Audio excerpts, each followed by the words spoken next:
시작하겠습니다만 마태복음 24장 8가지 징조가 있어요. 예수님이 재림하기 전에 8가지 징조. 그래서 첫 번째는 적그리스도, 사이비 종교입니다. 두 번째는 전쟁입니다. 세 번째는 경제난입니다.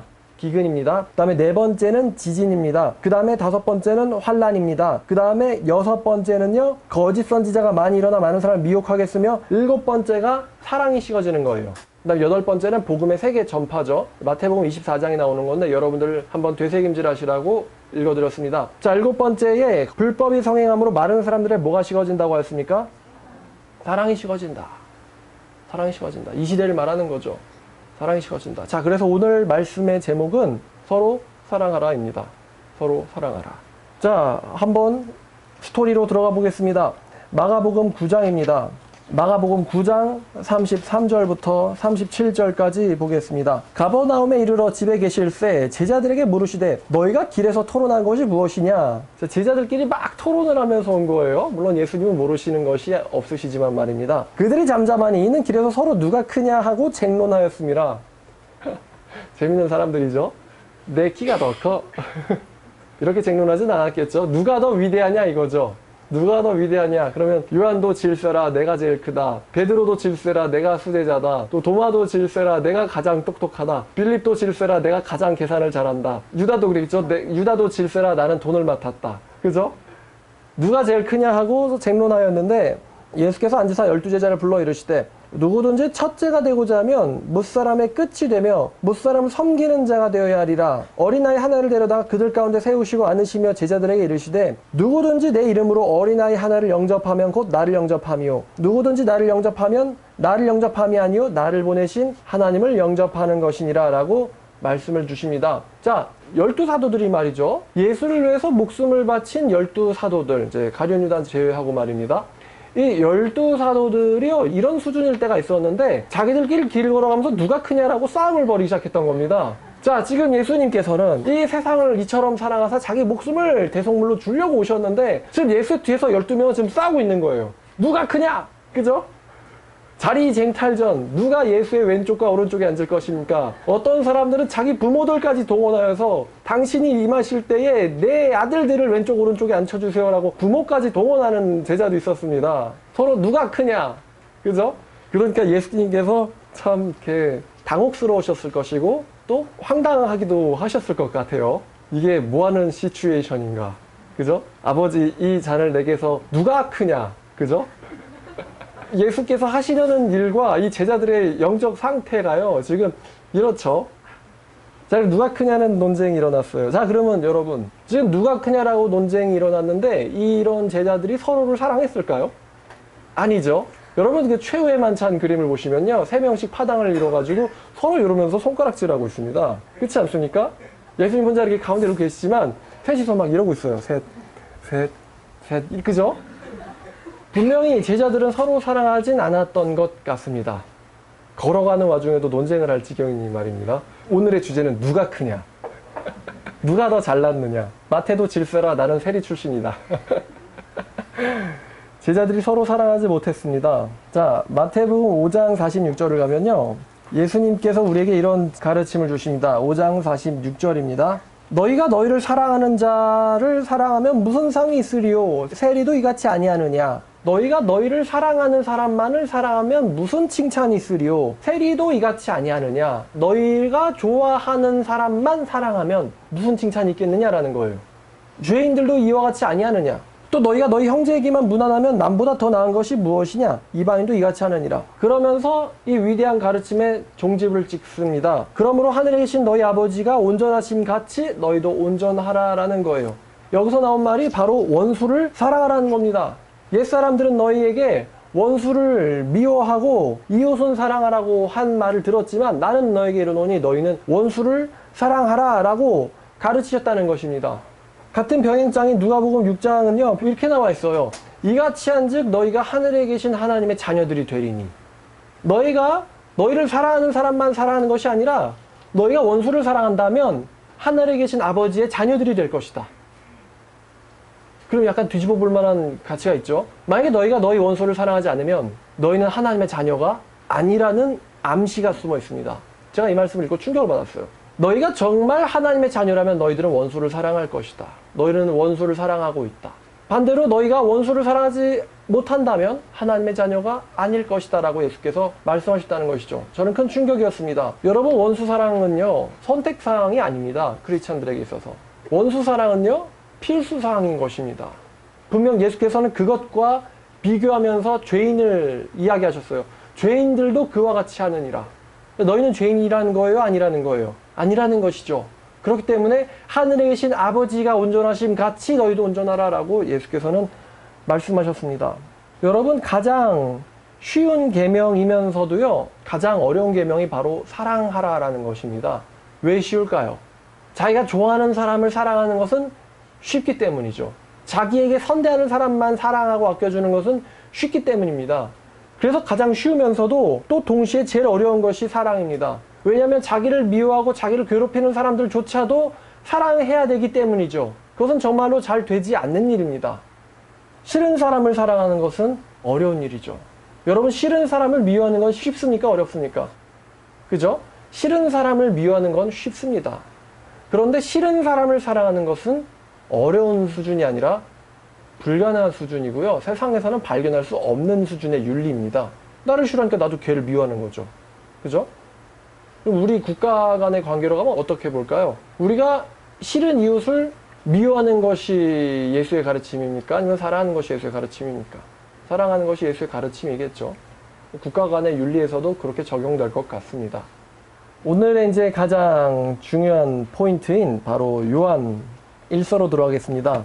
요한 1서 3장만큼 형제의 사랑을 강조하는 곳이 없어요. 요한 1서에요, 정말 중요한 사랑에 대한 말씀이 많습니다.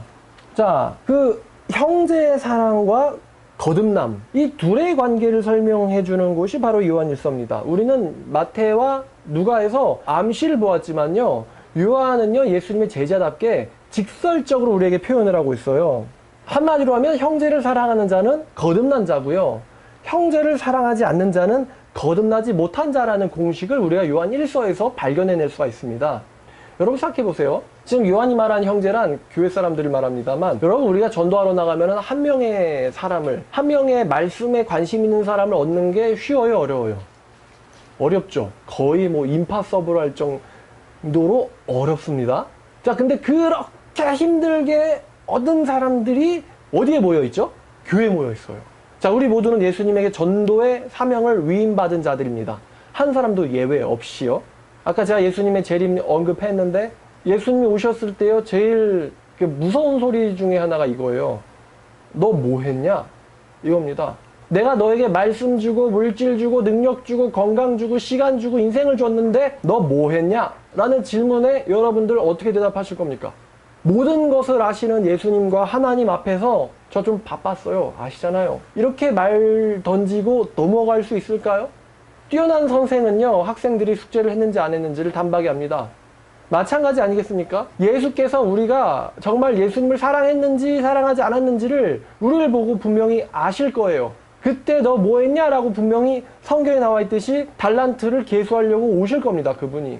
그럼 여러분들 그때에 맞춰서 하실 대답이 늘 준비되어 있으시기를 바랍니다. 예수님을 속일 수는 없겠죠.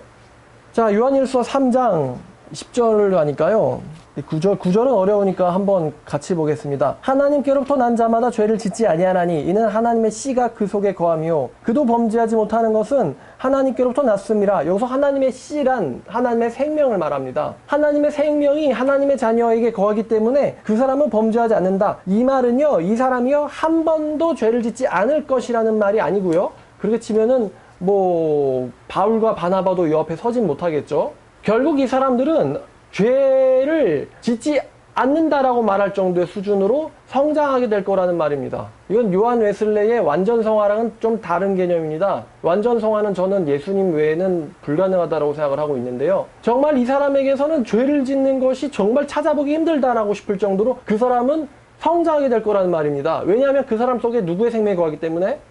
하나님의 생명이 거하고 있기 때문이라는 것이죠.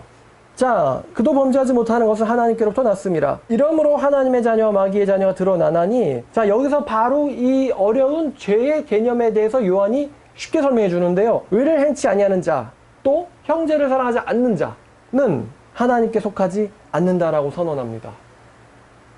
형제를 사랑하지 않는 자는 뭐하지 못한 자죠? 거듭나지 못한 자입니다. 거듭나지 못한 자. 우리가 서로 사랑할지니 이는 너희가 처음부터 들은 소식이라. 자, 여러분 10절 말씀의 하반절을 보고는 충격을 받으셔야 돼요. 형제를 사랑하지 않는 자는 뭐하지 못한 자입니까? 하나님에게 속하지 않은 자입니다. 여기에 대해서 이 말씀에서 우리는 타협할 수 없어요. 아, 하나님에 속하지 않았지만 그렇다고 지옥 간다는 의미는 아닐 거야. 이런 식의 해석은 불가능하다는 것입니다. 하나님에 속하지 않았다는 것은요, 즉 세상에게 속했다는 것이고 마귀에게 속했다는 것이고, 다시 말하면 지옥 가는 자들이란 뜻입니다.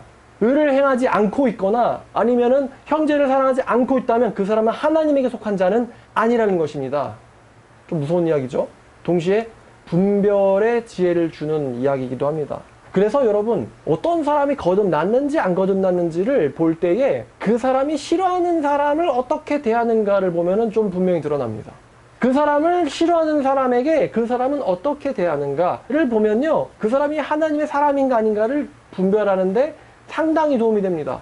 좋은 사람한테만 잘해주는 건 죄인도 하는 거예요. 근데 싫어하는 사람에게 잘해주는 것은, 이것은 성령의 능력이 아니고서는 하기 힘든 일입니다. 아까 제가 전도 얘기 잠깐 했는데, 여러분, 우리가 그렇게 힘들게 사람들을 길에서 만나가지고 와서 성경을 가르쳐서 여기 이렇게 다 이렇게 앉아있는데, 우리가 나가서 전도하면서도 우리 교회 안에서 서로 사랑을 못한다는 것은 어떤 시츄에이션이죠, 여러분? 여러분, 전도에 오면요, 뭐 다 내 맘에 드는 사람만 있진 않겠죠. 일단 여기 있는 모든 사람들의 공통점이 뭘까요? 하나님의 말씀에 대해서 적어도 뭐는 있습니까? 적어도 뭐는 있어요? 우리 말씀사랑교회 성도들은 적어도 관심은 있다는 것입니다. 하나님께서 어떠한 말씀을 하셔도 듣겠다라는 관심이 있으시다는 겁니다. 좋은 이야기든 싫은 이야기든 기쁜 이야기든 부담스러운 이야기든 어떤 이야기든 하면은 듣겠다라는 사람들이 바로 여기에 앉아 있을 수 있는 것입니다. 그것을 내가 실천하는 수준이든 아니든 말이죠. 적어도 우리는 하나님의 말씀에 대해서 귀는 열려 있는 것입니다. 이런 사람 구하기 흔해요? 어려워요? 어렵죠.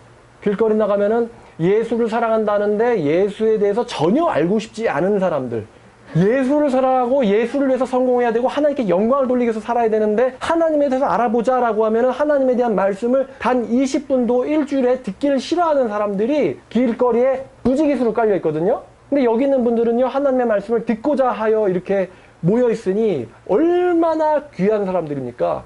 여기서 제일 싫은 사람도요, 제일 훌륭한 사람들 중에 한 명이에요. 이 중에서. 그죠? 그러니 나가서 하나님의 사람을 찾고 싶다라고 하면서 교회에서 사람들을 사랑하지 못한다면은 우선 모순이라는 것입니다. 그 사람이 어떻게 교회를 세우겠습니까? 나가서 전도하면 자기만 좋아하는 사람만 있는 게 아닌데 말이에요. 어떠한 결점을 가진 사람들이 다 모여든단 말이에요. 이 사람은 청소를 안 해. 이 사람은 맨날 뭐 늦기를 내. 이 사람은 맨날 지들끼리 싸워. 얘는 잘난 척해. 뭐 이런 사람들이지만 일단 말씀에 관심이 있으니까 모인단 말이에요. 그러면 전도하는 사람은요, 리더예요. 모든 사람들을 포용하고 컨트롤하고 하나로 묶는 거예요. 그래야 교회가 서죠. 이게 안 되는데 어떻게 교회를 세웁니까? 그럼 교회를 못 세우는데 전도는 왜 합니까? 그럼 결국 자기 객기를 자랑하는 것밖에 안 되겠죠. 막상 하나님께서 그 사람들에게 사람을 붙여주면은 포용하고 뭉칠 수가 없다는 거죠. 그래서 그것을 연습하기 가장 좋은 곳이 바로 교회라는 것입니다. 제가 어떤 데 가니까 어떤 권사님 같은 사람이요, 아이가 신발을 조금 벗는데 시간이 오래 걸린다고 뒤에서 싸대기를 날리더라고요. 제 바로 눈앞에서 일어난 일입니다. 아이가 막 초등학생 아이가 신발을 벗고 이러고 있는데 권사님 같은 분이, 그러니까 나이 드신 할머니죠, 와가지고 가만히 있더니 애가 좀 걸리니까 바로 애를 뒤에서 싸대기를 때리더라고요. 그러니까 애가 90도로 그냥 옆으로 쓰러져요. 전 순간 제 눈을 의심했습니다. 그런 교회도 있어요. 그런 권사님도 계시고요. 그리고 애가 옆으로 날아가서 우니까 그분은 뒤도 안 돌아보고 신발 벗고 쓱 들어가더라고요. 자, 요한은 말합니다. 형제를 사랑하지 않는 자는 하나님께 속하지 않은 것이다 라고 말씀하는 것이죠. 또한 14절부터 보면요, 자, 우리가 형제를 사랑함으로써 사망을 섬겨 생명으로 들어간 줄 알거니와. 놀라운 이야기랍니다. 형제 사랑을 통해서 지옥에서 생명으로 들어간 줄 알거니와 사랑하지 않는 자는 여전히 사망에 머물러 있느니라 라고 말합니다. 우리는 형제 사랑을 통하여 지옥에서 천국으로 옮겨갑니다. 또 15절, 그 형제를 미워하는 자마다 살인하는 자라고 말합니다. 살인하는 자 안에는 영생이 없는 줄을 너희도 아는 바라라고 말합니다. 즉 형제 사랑이 없는 자를 거듭나는 사람이 아니라는 말을 사도 요한은 또 반복하고 있는 것입니다. 예수께서 우리를 위하여 목숨을 버리셨으니 우리도 이로써 사랑을 알고 우리 형제들을 위하여 목숨을 버리는 것이 마땅하니라. 자, 네 형제는 네가 사랑하는 예수께서 목숨을 버리신 사람들이다 라고 하면은 우리가 난 예수님을 사랑하지만 예수와 사랑하는 쟤는 미워 이렇게 생각할 수가 없다는 거죠. 누가 세상의 재물을 가지고 형제의 궁핍함을 보고도 도와줄 마음을 닫는다면 하나님의 사랑이 그 속에 어찌 거하겠느냐. 형제들아, 우리가요 말과 혀로만 사랑하지 말고 행함과 진실함으로 하자. 여기서 사도 요한은 자녀들아 라고 했는데 자녀들아 라고 한 이유는 이 사도 요한이 마음으로부터 그들을 낳았기 때문이겠죠. 자녀들아, 우리가 말로만 혀로만 사랑하지 말고 행함과 진실함으로 하자 라고 말합니다. 이로써 우리가 진리에 속한 줄을 알고 또 우리가 우리 마음을 주 앞에서 굳세게 하나니라고 사도 요한은 말하고 있습니다. 또한 21절부터 읽어보면요. 사랑하는 자들아, 만일 우리 마음이 우리를 책망할 것이 없으면 하나님 앞에서 담대함을 얻고 무엇이든지 구하는 바를 그 앞에서 받나니 이는 우리가 그의 계명을 지키고 그 앞에서 기뻐하는 것을 행함이라. 자, 그의 계명이 뭘까요? 형제를 사랑하라 라는 겁니다. 그의 계명은 이것이니 곧 그의 아들 예수 그리스도 이름을 믿고 그가 우리에게 주신 계명대로 서로 사랑할 것이니라. 그의 계명을 지키는 자는 주 안에 거하고 주는 그의 안에 거하나니 우리에게 주신 성령으로 말미암아 그가 우리에게 거하시는 줄을 우리가 아느니라. 그러니까 그의 계명을 지키는 자, 다시 말하면은 서로를 사랑하는 자들은 누구 안에 거합니까? 서로를 사랑하는 자들은 주님 안에 거하고 또 주님도 그의 안에 거하시나니 우리에게 주신 성령을 통하여 주님께서 우리 안에 거하시는 줄을 우리가 아느니라. 그러니까 사랑하는 자마다 뭘 알아요? 주님이 우리 안에 거하시는 것을 안다는 것입니다. 형제를 서로 사랑하는 자가 주님이 우리 안에 거하시는 줄을 우리가 안다는 것이죠. 자, 요한일서 4장 16절에 그 유명한 말씀이 있습니다. 하나님이 우리를 사랑하시는 사랑을 우리가 알고 믿었노니 하나님은 뭐래요? 사랑이시다.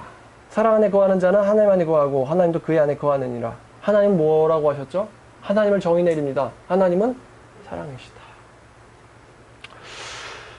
제가 이 말씀을 읽으면요, 하나 떠오르는 데가 있어요. 제가 어떤 교회를 갔는데 그 교회가 이 교회 정면에 뭐라고 써있냐면 하나님은 사랑이시다 라고 써있어요. 아주 유명한 교회입니다. 들으면 아는 사람도 있을 거예요. 하나님은 사랑이시다 라고 써있는 교회가 있거든요, 배경에. 근데 제가 한번 장애인을 어떻게 알게 됐는데 옛날에 이제 소시적에 인터넷에서 채팅을 하다가 장애인을 만난 거예요. 자기가 너무 어려우니까 도와달라고 하는 겁니다. 그래가지고 가만 보자. 사귈 확률이 한 80%, 한 90%. 진짜 장애인일 확률은 거의 없죠. 근데 그냥 나가기 해서 무시하면 될 텐데, 아이 참 이놈의 또 양심이, 만나보자. 그래서 찾아가서 만나봤어요. 그랬더니 진짜 장애인이더라고. 진짜 장애인이었어요. 어느 정도냐면요, 혐오가 일어날 정도로 다리는 저는데 한쪽 눈이 실명된 애예요. 다리를 저는데 한쪽 눈이 실명된 애예요. 하는 말이 돈이 하나도 없으니까 자기는 일을 할 건데 일자리가 구해질 때까지만 돌봐달라 라고 이야기를 하더라고요.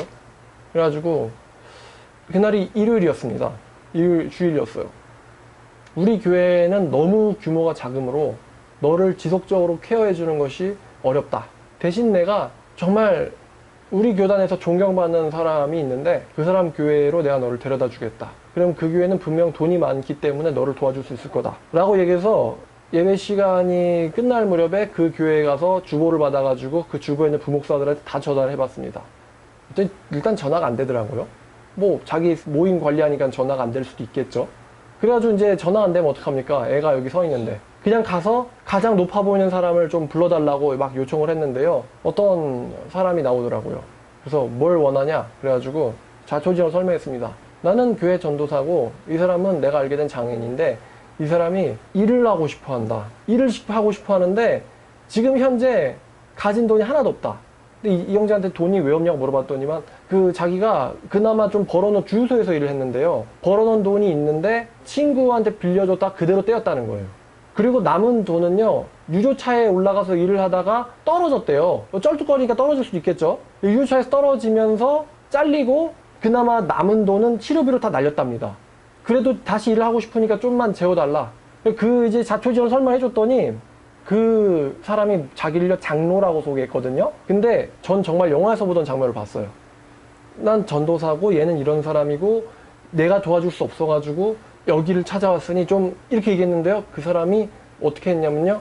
바로 지갑을 딱 꺼내더니만 10만 원짜리 스프를 띡 꺼내는 거예요. 그러더니만 우리한테 쓱 디밀면서 너희가 원하는 게 이거지? 이라고 얘기하더라고요.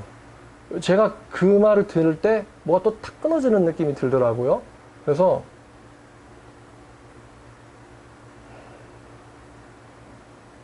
됐습니다. 얘 그냥 제가 돌보겠습니다. 이러고서 손 딱 밀고 데리고 왔어요. 자, 그 교회 뒷면에 있는 하나님은 사랑이시다. 제가 그 말씀을 읽을 때마다 그 사건이 떠오릅니다. 굉장히 지금도 존경받는 교회예요. 뭐 담임 목사님이랑 별개로 장로가 그런 지경일 수도 있죠. 담임 목사님이 일일이 다 장로를 뭐 면접 보고 뭐 하여튼 모르겠어요. 어떻게 그런 일이 일어나는지.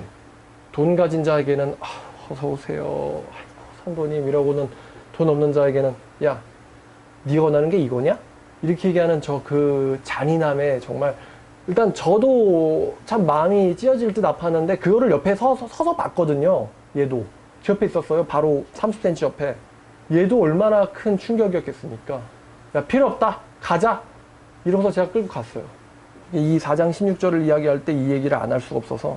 그러니까 사도요한이 뭐라고 말하니까 말과 혀로만 하지 말라고 하면서 딱 그 얘기죠. 말과 혀로만 하지 말고 뭘로 하래요? 행함과 진실함으로 하라. 돈 많은 사람들 수천 명 등록시켜가지고 교회 운영하고 있으면서 야, 일하겠다는 장인 하나도 못 돌보나? 도대체 뭐하는 집단이야 거기는? 이런 생각이 드는 거예요. 여러분, 장로, 집사가 뭐하는 직입니까? 집사님 하는데 성경에 따르면 집사는 뭐하는 직이죠? 구제하는 직이에요. 그죠? 사도들이 일일이 찾아가가지고 너 힘들지? 이런 걸 할 수 없기 때문에요. 구제를 효율적으로 하기 위해서 세운 직분이 집사입니다. 장로는요? 마찬가지로 교회를 다스리고 집사들을 조언을 주고 같이 이제 모범으로 나가는 자가 바로 장로거든요. 목사와 동등한 자. 도대체 뭐하는 조직이에요, 거기는? 이런 생각이 드는 거예요. 도대체 얘네는 이런 것도 안 하는데 못하고 싫다고 하는데 무슨 교회야 이거? 이런 생각이 드는 거예요. 만약에 제가 담임이었다면요, 아마 이제 보고를 못 받았을 수도 있겠죠. 그래서 제가 담임한테 직접 글을 썼거든요. 몰랐을까봐. 어떻게 이런 일이 일어나냐고 글을 썼어요. 답장도 받았기 때문에 담임이 모르질 않습니다. 근데 제가 만약에 담임인데 그런 글을 받았다면요, 장로님 중 한 분 불러가지고 그 말이 사실인지 가서 직접 확인해보고 사실이라면은 뭐 이제 데려오라 그러면은 시간 있으면 데려오라 그러고 시간 없으면은 꼭 최선을 다해서 돌봐줘라. 무슨 조서 내리듯이요. 아닥사 쓰다가 조서 내리잖아요.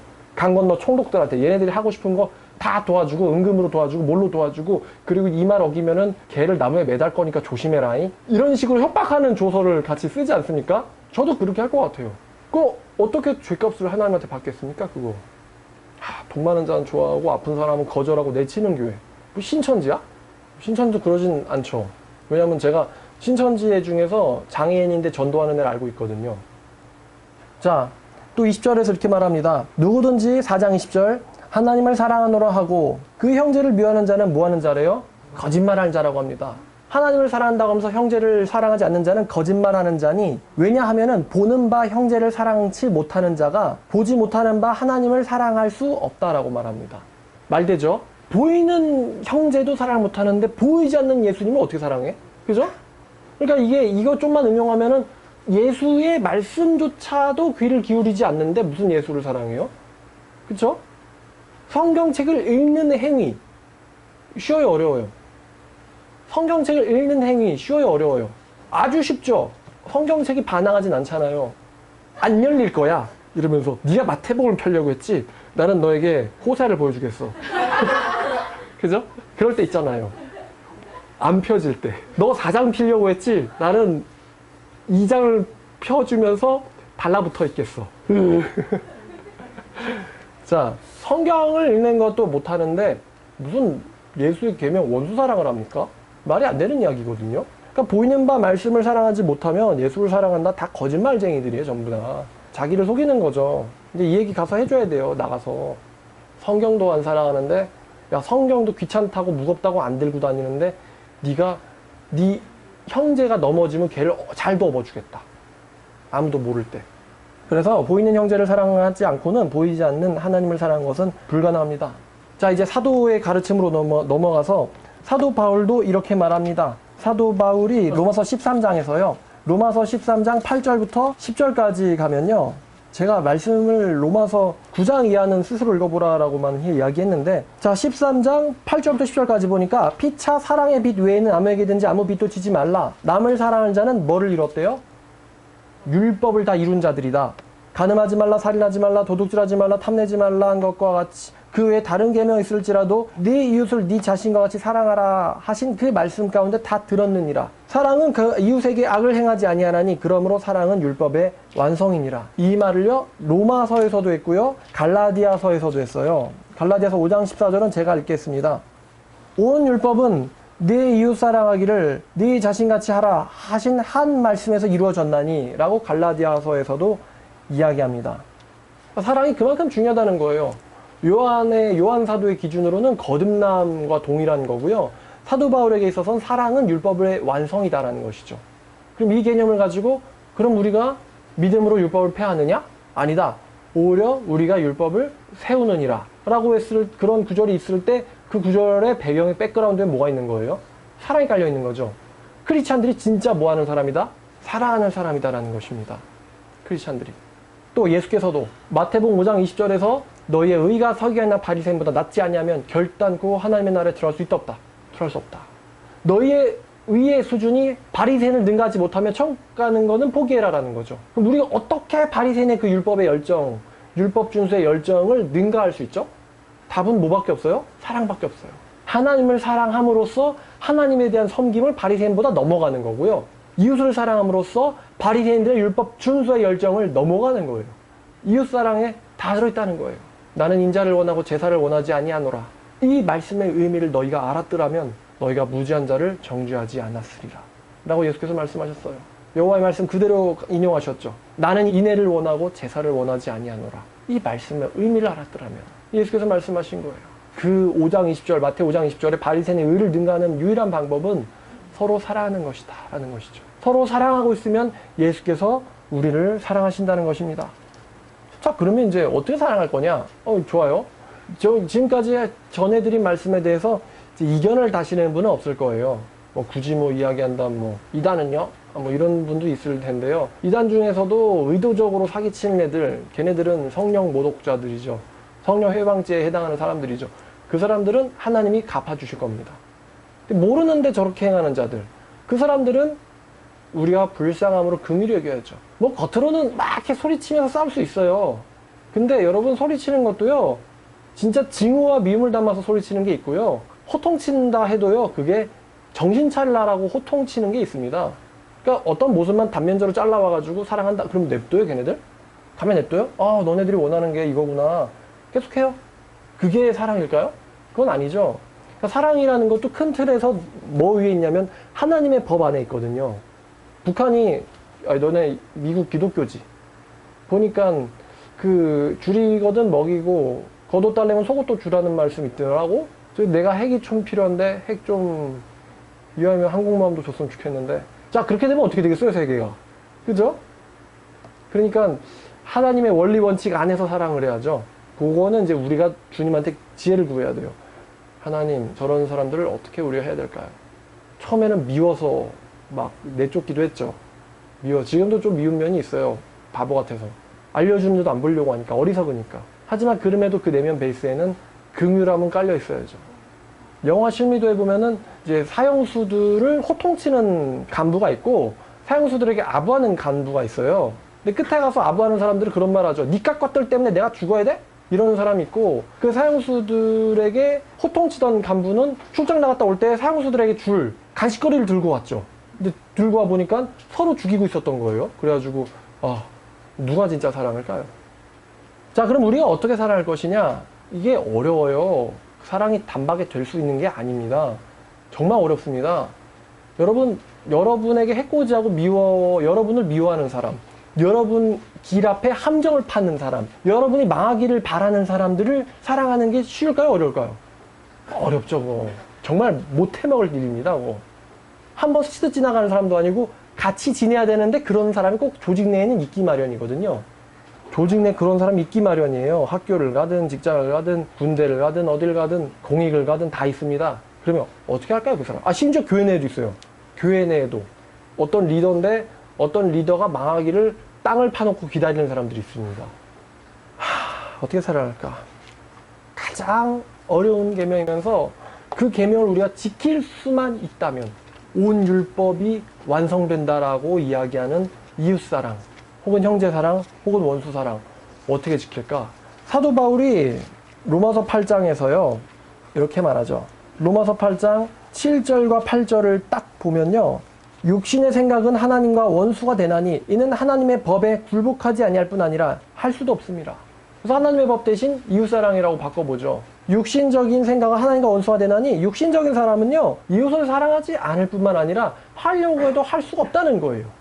이게 어떤 상태냐면요, 내가 처음엔 좀 사랑하는 것 같은데 지금 사랑할 때마다 여기서 뭐가 생기냐면은 빠짓거리는 거예요. 지금 그러니까 사랑하는데, 야 내가 너 사랑한다 이렇게 되는 거죠. 내가 너 사랑한다고 말했지, 그죠? 이게 성령의 사랑이에요, 자기 사랑이에요? 자기가 하는 사랑이죠.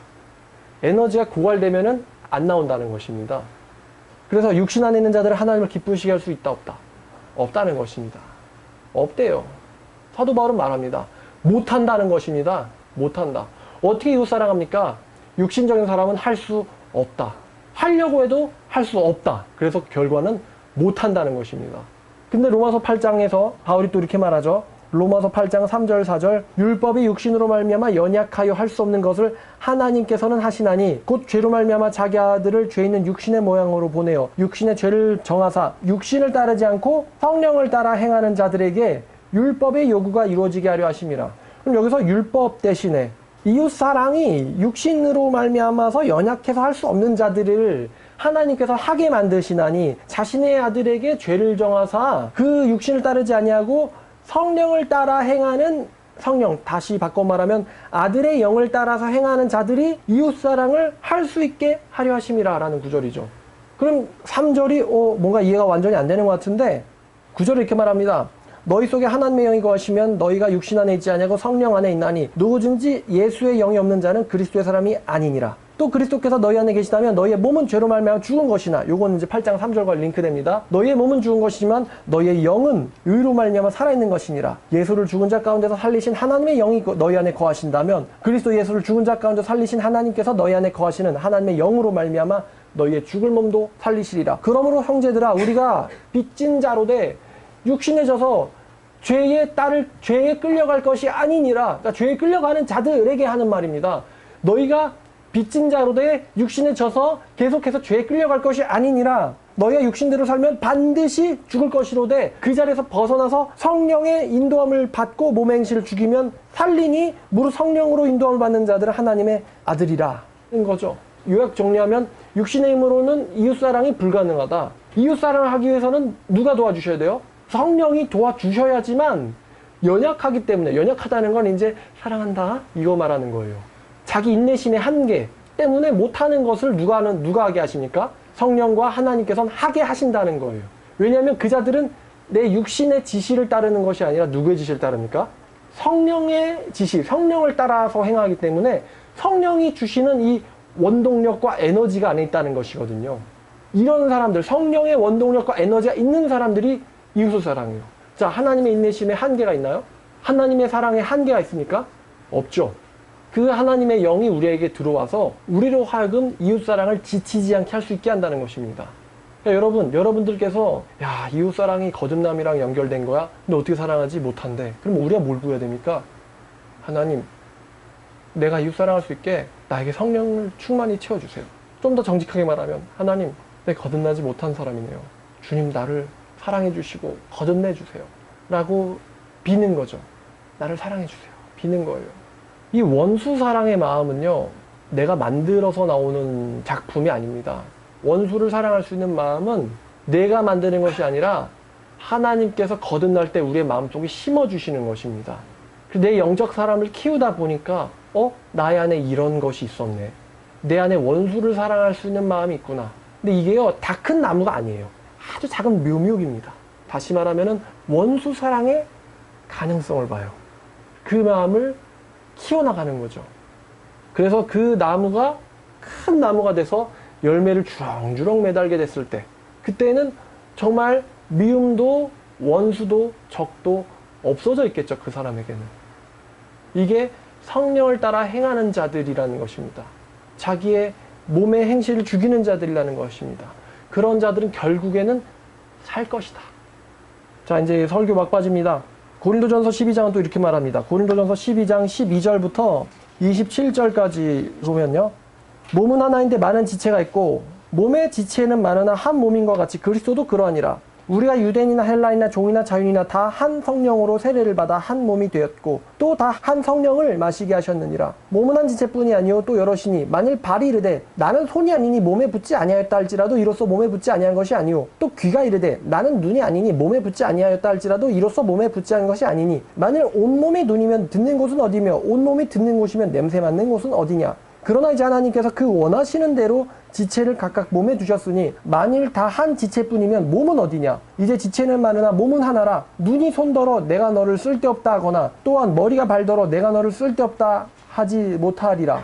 그뿐 아니라 더 약하게 보이는 몸의 지체가 도리어 요긴하고 우리가 몸에 덜 귀히 여기는 그것들을 더욱 귀한 것으로 입혀주며 꾸며주니 우리 아름답지 못한 지체는 더욱 아름다운 것을 얻느니라. 그러니까 여러분 몸에서 요긴하지 않아 라고 생각되는 부분들을 아름다운 것들을 붙이거나 바르거나 해가지고 꾸며준다는 것이죠.